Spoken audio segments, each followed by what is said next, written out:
நிலையத்திலிருந்து லண்டனுக்கு புறப்பட்ட விமானம் ஒன்று பாரிய அளவிலான வேவு கட்டிடத்தில் மோதி விபத்துக்குள்ளாயினது.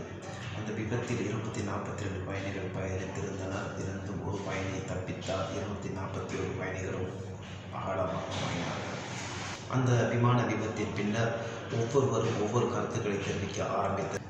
இந்தியாவினைச் சேர்ந்த முன்னாள் விமானிகள், தற்போதைய விமானிகள், சில வல்லுநர்கள், அதே போல சர்வதேச வல்லுநர்கள், சர்வதேச விமானிகள் என்று பல பேரும் சேர்ந்து பல கருத்துக்களை விமானியும் அவருடன் சேர்ந்த விமானியும் அவர்கள் அந்த பதற்றத்தின் காரணமாக சில பிழைகளை விட்டிருக்கலாம், அதனால் இந்த பாரிய விபத்து ஏற்பட்டிருக்கின்றது என்று கூறுகின்றார்கள். இன்னும் சில நபர்கள் விமானத்தில் இருந்து தப்பிய நபரையும் சந்தேகப்படுகின்றனர். காரண கருத்துக்கள் மனிதர்களின் வஞ்சகத்தன்மையை காட்டுகின்றது.